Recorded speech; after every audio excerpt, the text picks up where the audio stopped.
ગાંધીનગરમાં આવેલા ગિફ્ટ સિટીમાં હવે વિદેશી દારૂ સસ્તો મળશે।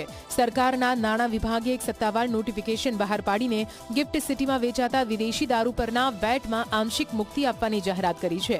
ગિફ્ટ સિટીમાં જેને મંજૂરી મળી છે તેવા વાઇન એન્ડ ડાઇનમાં પીરસાતા વિદેશી દારૂ માટે આ રાહત આપવામાં આવી છે। વિદેશી દારૂ પર વસૂલાતો કર 25 પૈસા પ્રતિ રૂપિયા કરતાં વધુ હોય તો વધારાનો કર માફ કરવામાં આવ્યો છે। માન્ય લાયસન્સ ધરાવતા ડીલર્સને લાભ મળશે।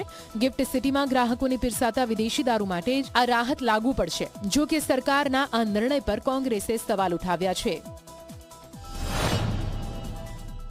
સરકારે પહેલા દારૂબંધીની છૂટછાટનો ભાજપાનો એજન્ડા અને ગુજરાતના ભવિષ્યને બરબાદ કરવાના ભાજપાના સરકારના એજન્ડાના કારણે ગિફ્ટ સિટીથી દારૂબંધીની છૂટછાટનો એક નવો ખેલ કર્યો અને આધાર આપ્યો કે વિદેશથી આવતા મહેમાનો અને અન્ય રાજ્યોમાંથી આવતા લોકોને ઉદ્યોગવાળાને આવકારવા માટે અમે કરીએ છીએ। અને હવે સરકારને એમ લાગ્યું કે દારૂ સસ્તો પણ અહીંયા મળવો જોઈએ તો એ દારૂના ટેક્સમાં પણ ઘટાડો કરવાની નીતિ લાવ્યા છે।